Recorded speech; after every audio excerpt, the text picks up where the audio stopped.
देखिए, बांग्लादेश जो बना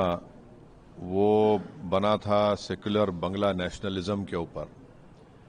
और बांग्लादेश के संविधान में आर्टिकल 41 फ्रीडम ऑफ रिलीजन की बात करता है, 27, 28 इक्वालिटी ऑफ लॉ की बात करता है, और उनके संविधान का आर्टिकल 12 सेकुलरिज्म की बात करता है।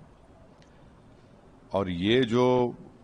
वाक़यात हो रहे हैं जिसमें दीपू चंद्र दास को मारकर आग लगा दी गई, फिर अमृत मुंडाल को जान से मार दिया गया। बांग्लादेश में 20 मिलियन नॉन मुस्लिम माइनॉरिटीज़ रहते हैं, तो ये बहुत ज़रूरी है कि बांग्लादेश के जनाब यूनुस साहब इन नॉन माइनॉरिटीज़ की हिफाजत करें। और बांग्लादेश में एक पॉपुलर रेवोल्यूशन आया है, और बांग्लादेश की स्टेबिलिटी भारत की सिक्योरिटी के लिए बहुत ज़रूरी है, ख़ास तौर से नॉर्थ ईस्ट के लिए। तो जहाँ पर हम दीपू चंद्र दास की हत्या और उसके जलाने की हम पुरजोर अल्फाज में उसकी मजम्मत करते हैं, कंडेम करते हैं, हम उम्मीद करते हैं कि भारत सरकार भी बांग्लादेश से और भारत सरकार के हमारे देश में ताल्लुकात और ख़राब नहीं होंगे बल्कि अच्छे होंगे, क्योंकि बांग्लादेश की स्टेबिलिटी भारत के लिए बहुत ज़रूरी है। तो उम्मीद करते हैं, बस साथ ही साथ हमको ये भी समझना ज़रूरी है कि हमारे देश में वेस्ट बंगाल के एक लेबर को जिसका नाम जोएल शेख था, ओडिशा के संबलपुर में उसको बांग्लादेशी कहकर मार दिया गया।